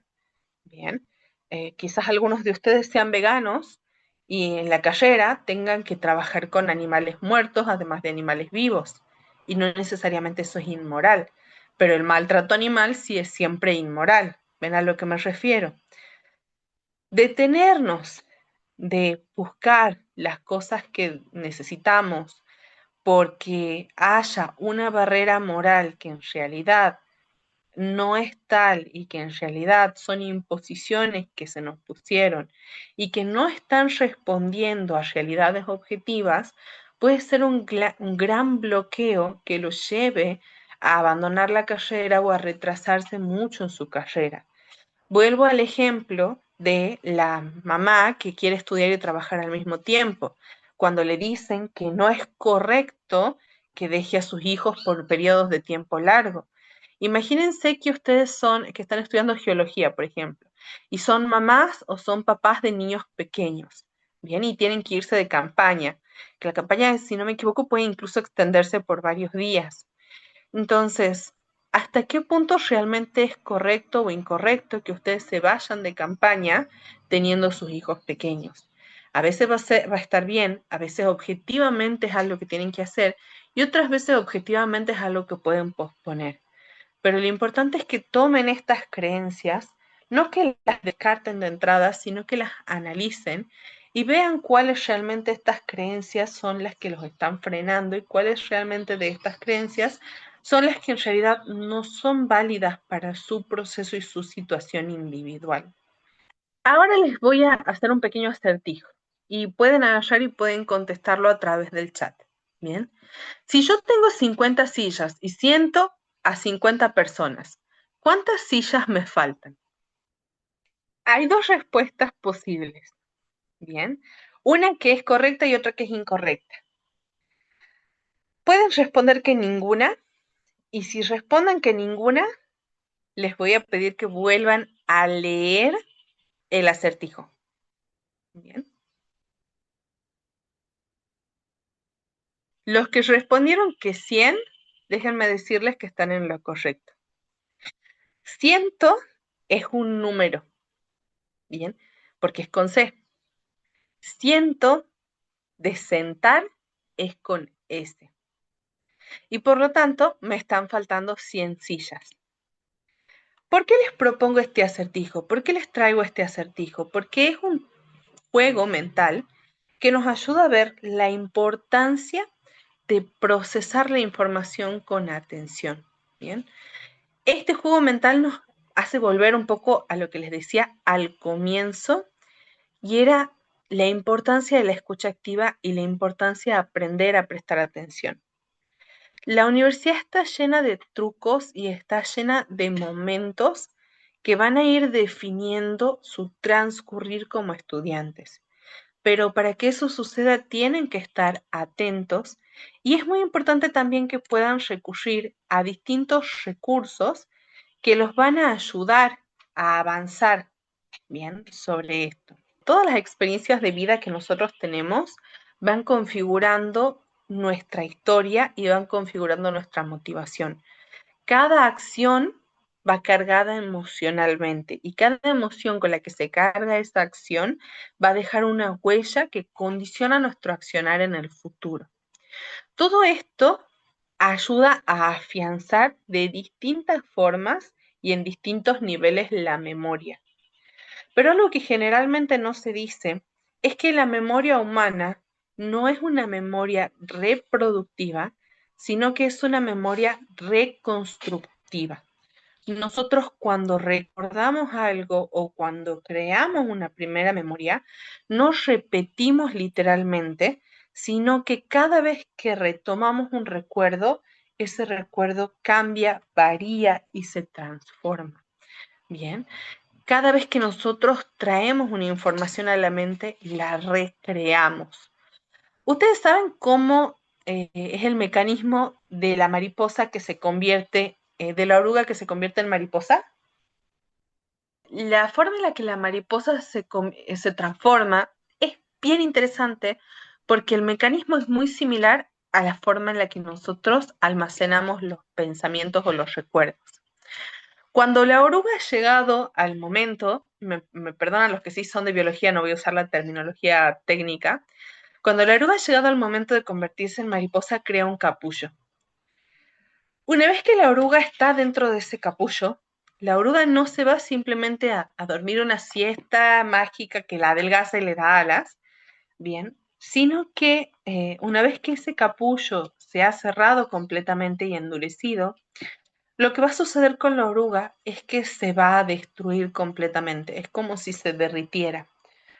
Y se va a volver un líquido que tiene dentro de su composición células que mantienen la memoria evolutiva de ese individuo y que tienen la información necesaria para convertir a ese individuo en mariposa.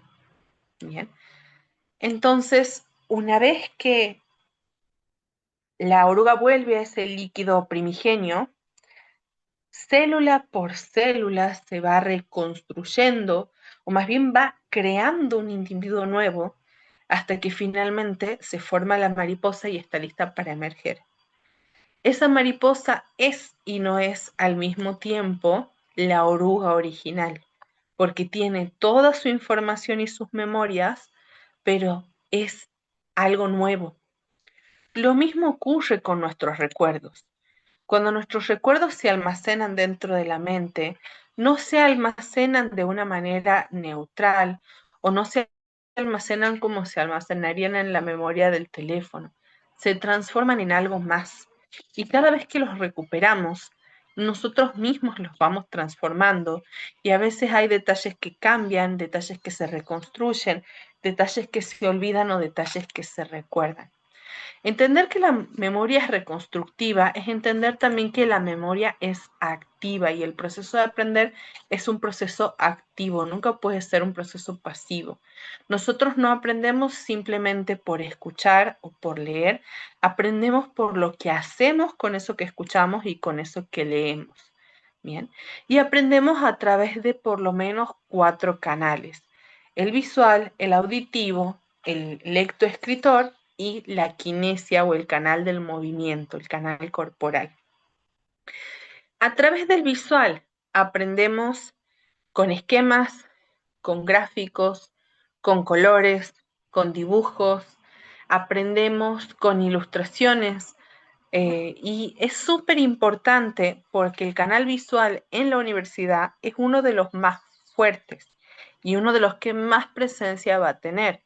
Ustedes van a aprender mirando a través del microscópico, viendo las láminas en el material o viendo presentaciones o viendo videos. El segundo tipo de canal, y no hay ningún orden en particular en este caso, simplemente es un orden aleatorio, es el auditivo, que también está muy presente en la universidad y al que hay que prestarle mucha atención.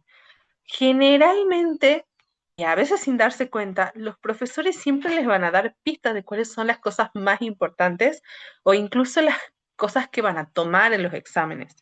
Si un profesor repite más de una vez un tema, si un profesor hace alguna pausa significativa al estar explicando algo, si un profesor reformula una información o las mismas preguntas que a veces el profesor hace en clase pueden llegar a convertirse en preguntas de exámenes. La lectoescritura es otro canal y en la lectoescritura va a ser súper, súper, súper importante, significativamente importante, enormemente importante, no solamente lo que ustedes lean, sino lo que ustedes produzcan. Escribir equivale a leer 4 veces. ¿Bien?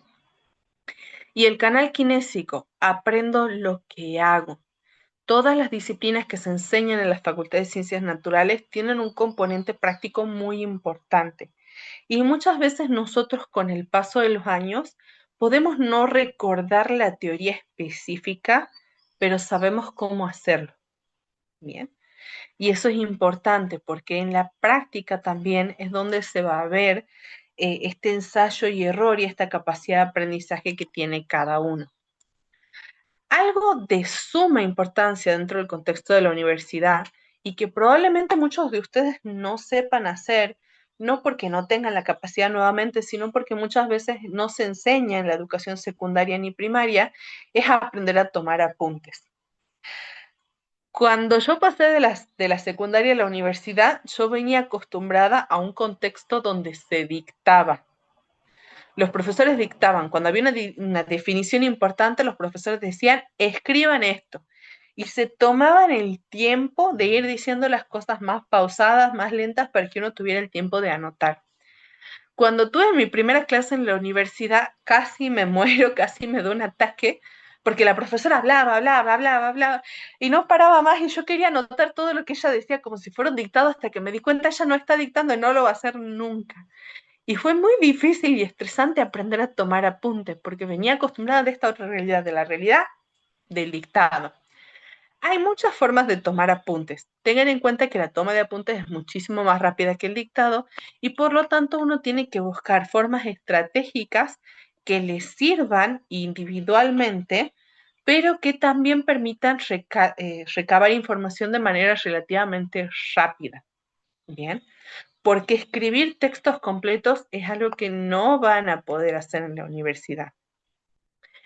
Sirve hacer cuadros sinópticos, cuadros comparativos, sirve hacer fichas, sirve grabar las clases y luego desgrabarlas. Acuérdense que escribir, el ejercicio de escribir es como leer 4 veces. Sirve ir con el texto al lado de la clase e ir subrayando e ir marcando. Pero en particular a mí una de las herramientas que más me gusta porque es muy flexible y permite la toma de apuntes rápida y clara es el mapa mental. En el mapa mental lo que nosotros vamos a hacer es recoger las ideas principales o los conceptos principales a partir de palabras y frases cortas. Ese mapa mental se puede estructurar de arriba hacia abajo o desde el centro ramificándose hacia los lados. Y en este mapa mental va a ser importante no solamente las palabras que elijo, sino cómo elijo destacar esas palabras y cómo elijo conectarlas. Porque es tan importante la expresión o la palabra como la relación con otras dentro del mismo tema. El mapa mental es un diagrama, bien, que ayuda a representar ideas y conceptos clave, ¿sí? Se usa para generar ideas, para tomar apuntes, también sirve para memorizar, bien, me permite presentar información. Y una cosa que en lo particular me resulta muy útil es usar colores a la hora de realizarlo. Obviamente cuando uno está en clase, se puede llegar a perder mucho tiempo tomando un color, soltando otro, bien, entonces a veces en clase uno recurre a un solo color, pero esta herramienta del mapa mental también puede servir para hacer resúmenes y síntesis de los temas. Y esto es otro de los consejos importantísimos a la hora de realizar técnicas de estudio y de prepararse para la vida universitaria. Aprendan a hacer resúmenes y síntesis. ¿Bien? El resumen es reproducir el texto en una versión más corta. Un buen resumen debería ocupar cerca del 25% del espacio del texto original.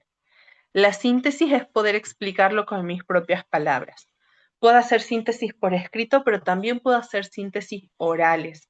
Y de hecho es sumamente útil y sumamente importante poder verbalizar los conocimientos que voy adquiriendo. Puedo hacerlo delante de otra persona, puedo hacerlo grabándome, pero tengo que asegurarme de poder explicar aquellas cosas que he ido estudiando.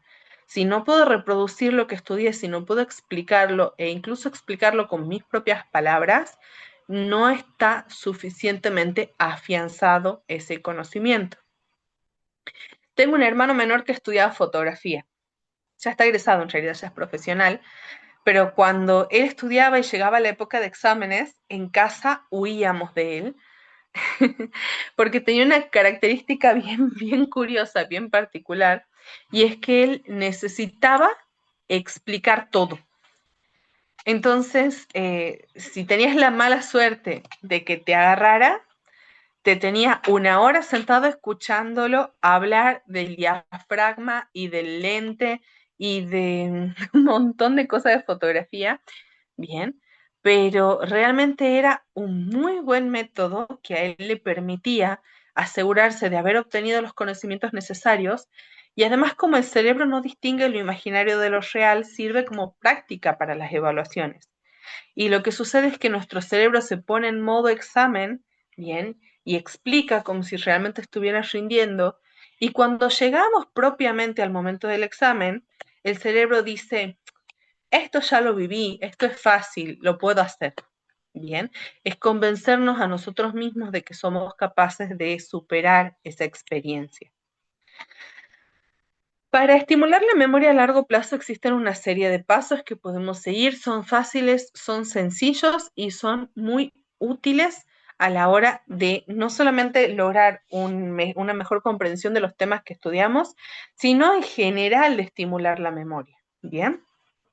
Lo primero que tenemos que hacer es abrir las ventanas sensoriales. Nosotros no solamente aprendemos con lo que vemos o lo que leemos, cuando aprendemos es una experiencia que implica todos los sentidos.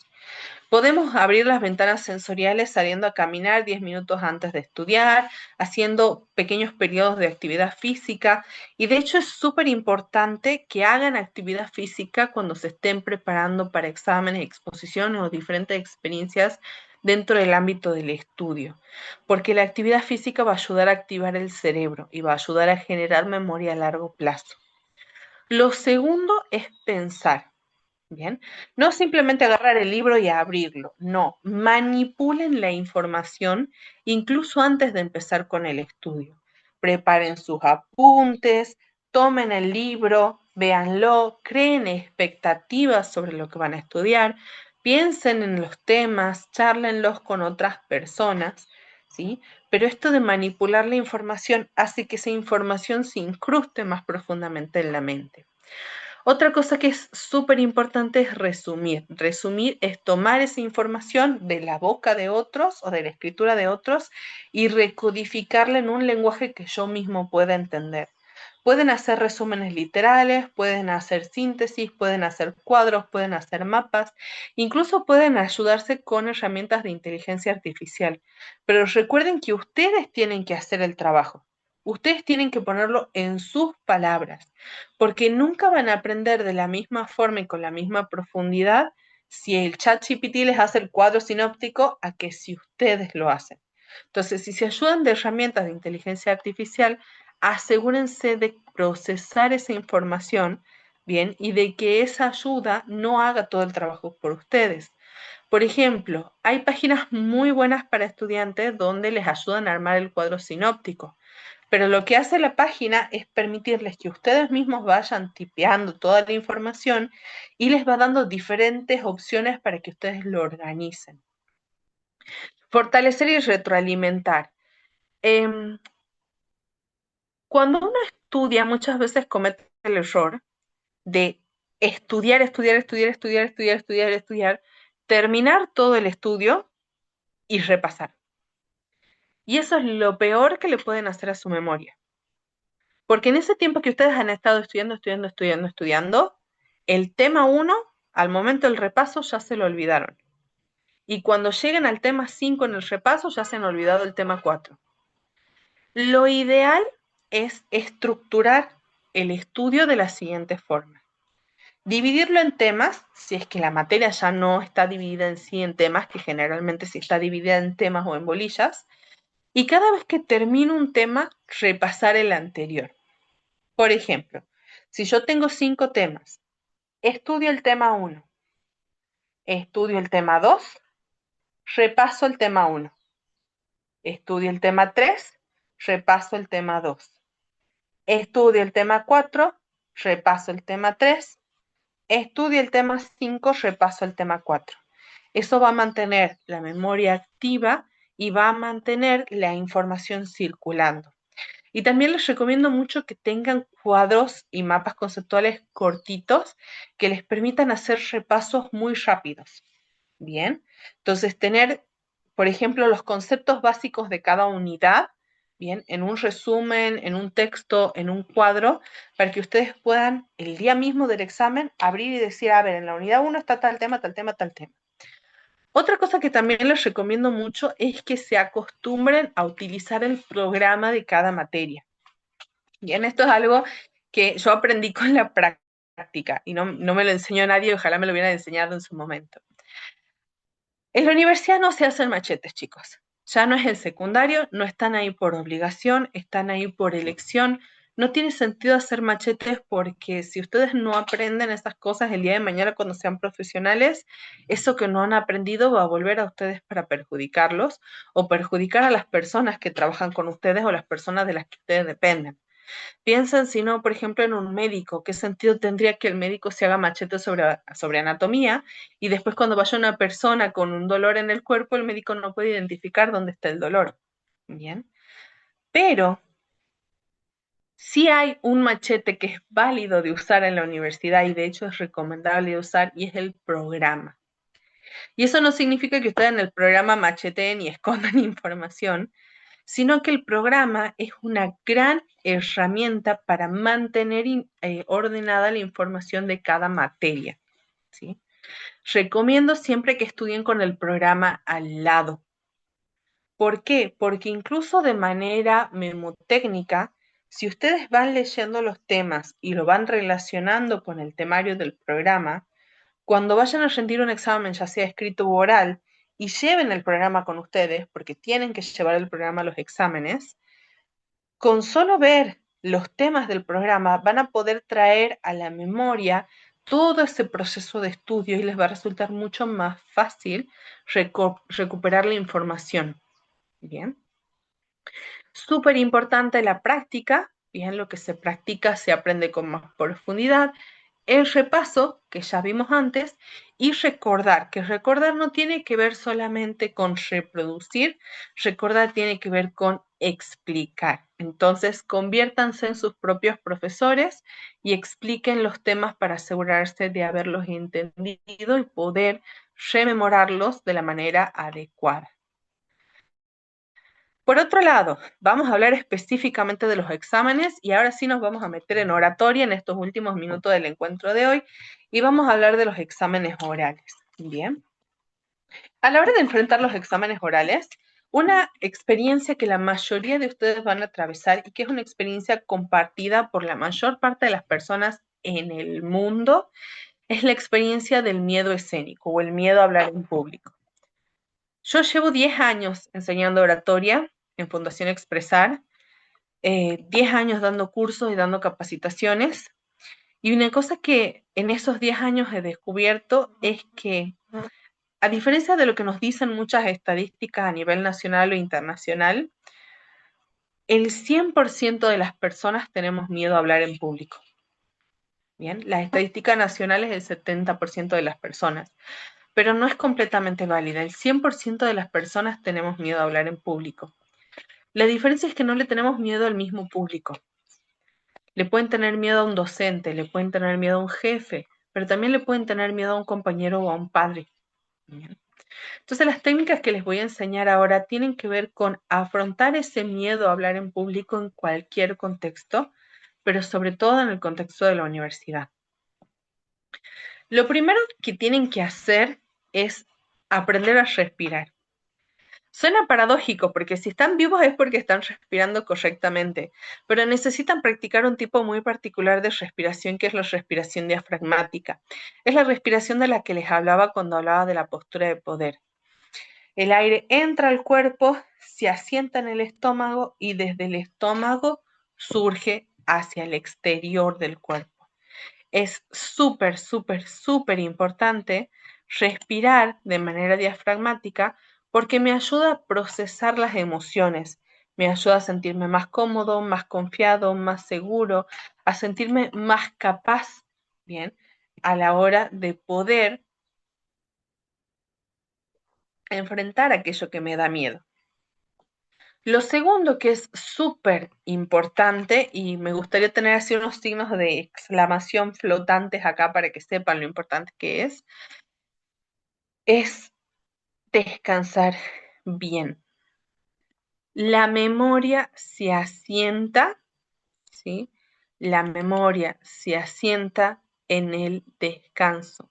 Si no descansamos, nuestra memoria de corto plazo nunca se va a convertir en memoria a largo plazo. Y yo le he pasado, yo como estudiante dormía 2, 3 horas antes de un examen, leía libros en un día, me dormía a las 4 o 5 de la mañana y al día siguiente me despertaba a las 9 de la mañana. Hay que tratar de no hacer eso. No les voy a decir, no, tienen que sí o sí hacerlo de esta forma. No, hay que ser realistas, pero tienen que tener sus momentos de descanso. Si no descansan, la memoria deja de funcionar. Otra cosa que les puede llegar a servir muchísimo es escribir. Pero no solamente escribir el contenido o el material de los exámenes, también escribir sus emociones, las cosas que los conflictúan, las cosas que les preocupan. Bien puede ser en un diario o puede ser en un papel que luego van a tirar o van a romper, pero escribir es una de las mejores maneras para procesar las emociones complejas que estamos teniendo y ayudarnos a sanar esas emociones. A mí me gusta pensar que escribir es como tener el pensadero de Dumbledore, ¿eh? Referencia para los que les gusta Harry Potter. Es como poder sacar todo eso que estoy sintiendo y volcarlo en un lugar donde lo puedo contemplar objetivamente y donde la influencia que eso tiene sobre mí disminuye. Bien. Otra cosa muy importante, y de esto ya les había hablado antes y es algo muy, muy valioso, es hacer ejercicio. Bien. ¿Por qué hacer ejercicio es tan importante? Porque ayuda a activar bien, lo que se llama sistema de atención multisensorial. Ayuda a que la memoria funcione mejor, a que el cuerpo funcione mejor, a que nos cansemos menos, a que nuestros ciclos de atención sean más largos. Nos ayuda a mantenernos más saludables, pero también nos hace estudiantes más eficientes. Bien. Hay que aprender a relajar y a oxigenar el cerebro. Hay muchas estrategias para eso. El propio ejercicio es una, el dormir bien de noche es otra, pero también puedo utilizar las siestas relámpago. Cuando me siento extremadamente cansado, recuerden que el cerebro es el órgano del cuerpo humano que más energía consume. Siestas relámpagos son siestas de 15 a 20 minutos. Permiten al cuerpo y al cerebro descansar, pero no nos llevan a la fase del sueño. Por lo tanto, uno se recupera mucho más rápidamente de estos pequeños periodos de siesta y tiene la energía renovada para poder seguir. No es lo mismo que cuando uno se toma una de esas siestas de 5 horas y se despierta y parece que todavía tuviera más sueño. Y finalmente, súper importante también, activar la concentración multifocal o el estado de conciencia multisensorial, que se puede hacer de distintas formas. Básicamente es despertar todos los sentidos para poder utilizarlos estratégicamente a la hora de eh, prepararme para el examen, a la hora de estar en el propio examen, a la hora de hacer un trabajo práctico, a la hora de rendir, a la hora de cualquier situación que pueda ser una situación difícil, estresante o exigente, ¿sí? Lo puedo activar caminando, lo puedo activar viendo, lo puedo activar dando un paseo, lo puedo activar incluso viendo una película.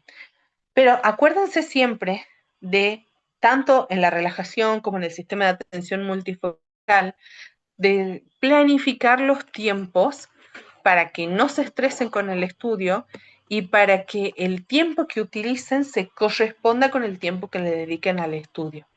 De hecho, una cosa que a mí me gustaría muchísimo, y esto en relación para poder sentirme más a gusto con el estudio, porque de hecho al día de hoy yo disfruto muchísimo estudiando y ya no lo vivo como un sacrificio, es empezar a darme premios. ¿Sí? Al cerebro le gustan los premios. Esto es un poco conductista, pero es totalmente real. Entonces, cuando yo estudiaba, me daba pequeños premios dependiendo de los objetivos que había alcanzado. Me ponía una serie de objetivos y cada vez que los alcanzaba, me premiaba. Entonces, si yo estudiaba, por ejemplo, una hora, podía ver YouTube. En mi época no había TikTok, en mi época de estudiante, podía ver YouTube durante 15 minutos. O si yo estudiaba una hora, me podía comer un pedacito de chocolate. O estudiaba 3, 4 horas y me iba a hacer una clase de baile. Bien. O estudiaba un día o estudiaba una semana completa y el fin de semana podía salir con mis amigas. Entonces, todos estos pequeños premios que estaban acomodados al corto, mediano y largo plazo, lo que hacen es ir haciendo que el cerebro se sienta mucho más feliz, mucho más a gusto, mucho más cómodo con la experiencia del estudio. Y este placer que nos producen estos premios se va transfiriendo paulatinamente al estudio, al punto de que ya no estudiamos para premiarnos, sino que en la propia experiencia de sentarme y adquirir conocimientos, estoy experimentando placer, lo estoy disfrutando. Es maravilloso cuando llegamos a ese punto, no porque nos deje de costar, sino porque podemos empezar verdaderamente a vivirlo desde otro lugar y eso enriquece muchísimo nuestra experiencia, tanto como estudiantes como lo que va a ser después la experiencia profesional. Y eso también alimenta su vocación. En relación a la oratoria, eh, algo muy básico de la oratoria, de hablar delante del público, es entender que existen herramientas que me pueden ayudar a expresarme mejor delante de distintos tipos de audiencias, a sentirme más cómodo y seguro y aprovechar estos espacios.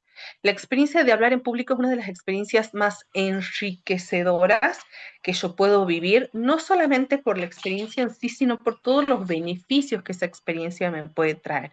Entre otras cosas, por ejemplo, el 80% de los puestos laborales se cubren por recomendaciones y esas recomendaciones se consiguen hablando con otras personas. Bien, no solo eso, sino que todos los reclutadores profesionales están de acuerdo que entre las 5 habilidades más importantes que tiene que tener un candidato para resultar ser un candidato atractivo para un puesto, una de esas 5 habilidades es la persuasión y otra de esas 5 habilidades es la comunicación. Incluso dentro del ámbito de la universidad, ustedes van a notar que a veces los alumnos que mejor llevan la carrera no son los más inteligentes, los más capaces, ni siquiera son los más voluntariosos, son los que mejor se comunican, ¿sí? Hay herramientas técnicas y herramientas emocionales a la hora de enfrentarse a un público. No las vamos a explorar a profundidad, pero es muy importante que las conozcan y les pueden servir luego para buscar más información sobre estas herramientas o incluso para hacer una capacitación para prepararse como oradores más a profundidad. Dentro de las herramientas técnicas o herramientas externas están la postura, la respiración y el manejo de la voz. En general, estas tres van a formar parte de lo que se llama el lenguaje corporal o el lenguaje no verbal.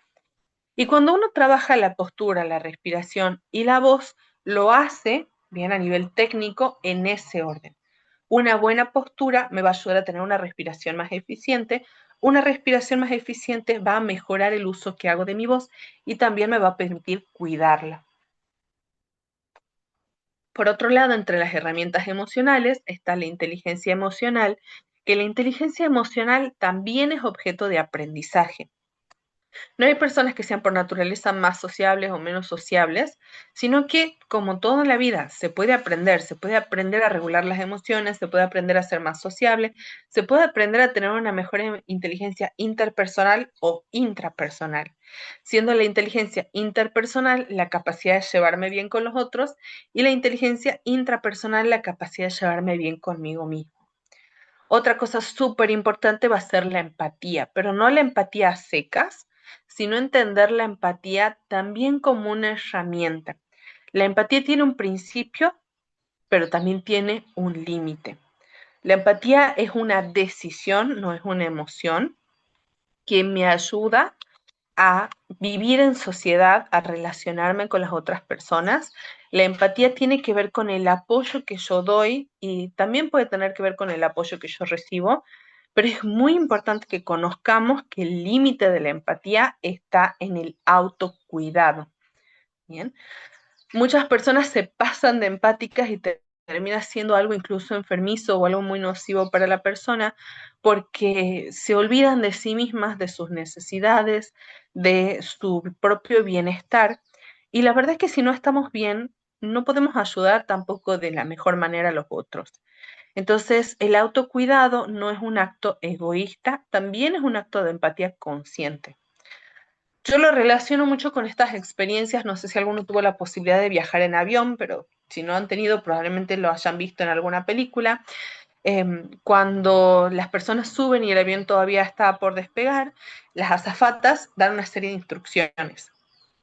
Una de las instrucciones que dan las azafatas es que en caso de que haya algún accidente o algún contratiempo, o en caso de que se despresurice la cabina, se van a caer del techo unas máscaras de oxígeno y concretamente te dicen, póngase primero su máscara de oxígeno y luego recién ayude a otras personas.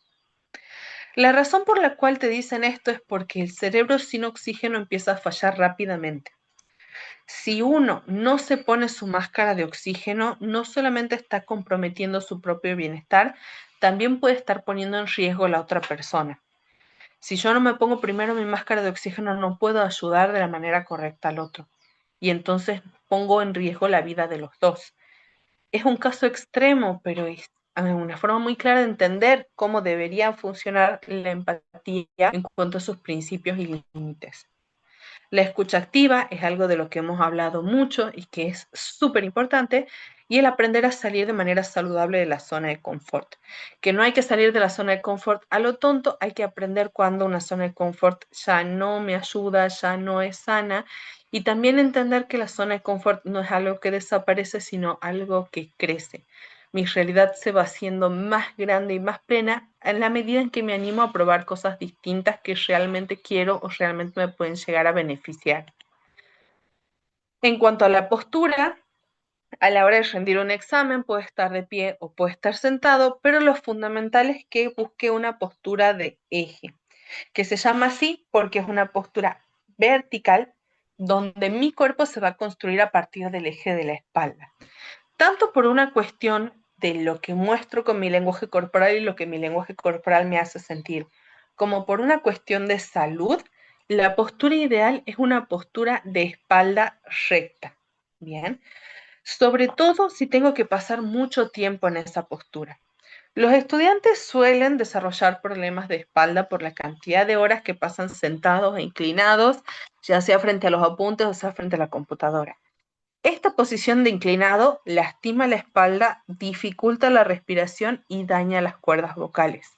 Entonces, vamos a buscar, sobre todo a la hora de rendir, una postura recta con los hombros ligeramente hacia atrás, y eso también va a beneficiar la respiración. ¿Por qué? Porque al no haber presión sobre esta parte, el oxígeno fluye mejor y las cuerdas vocales no necesitan sobreexigirse para lograr el mismo volumen y la misma calidad de sonido. Y siempre voy a buscar una respiración diafragmática, una respiración donde el aire baje hasta el abdomen y desde el abdomen se apoye para subir. Y nunca una respiración con los hombros. Bien. Más allá de todas las herramientas y de todas las cosas que hemos visto hoy, es importante entender que el estudio sobre todo el estudio en el nivel universitario, no es una obligación, no es algo que tengamos que hacer, sino que podemos vivirlo y nos merecemos vivirlo como una experiencia placentera, una experiencia significativa y una experiencia que definitivamente en la mayoría de los casos va a ser un condicionamiento para su vida. Acuérdense que la etapa universitaria es justamente la etapa donde ustedes pueden cometer errores, donde pueden equivocarse, donde pueden hacer preguntas, donde tienen el permiso para fallar. Porque cuando sean profesionales, esas fallas tienen un costo. En la universidad no. A veces uno se angustia mucho porque siente que si se demora en la carrera o si no rinde los exámenes o no se inserta al mercado laboral rápidamente, se va a quedar atrás.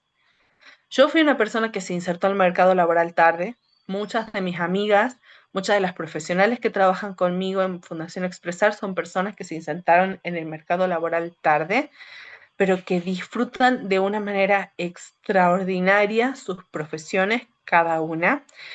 Y cuando realmente hay vocación y hay compromiso, uno encuentra su camino.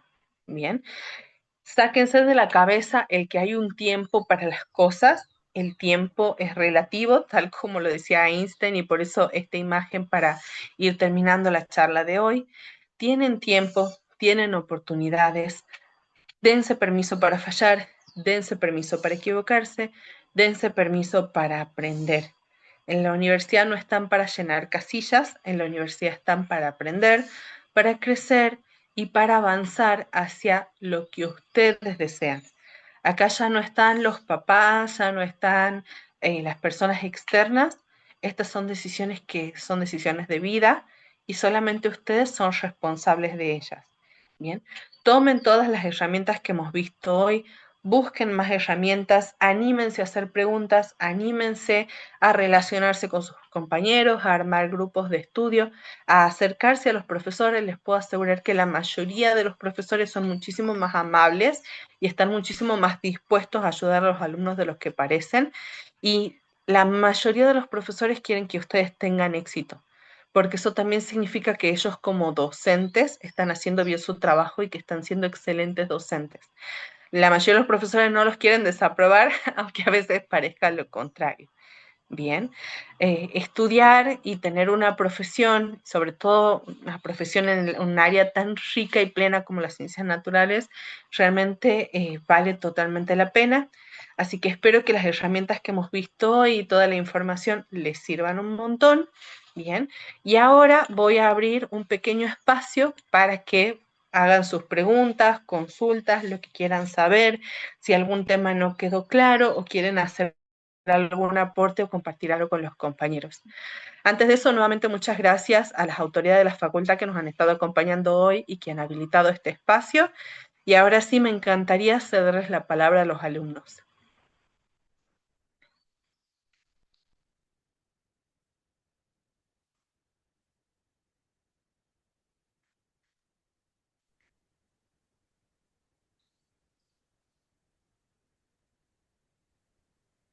Seguro se anima a participar.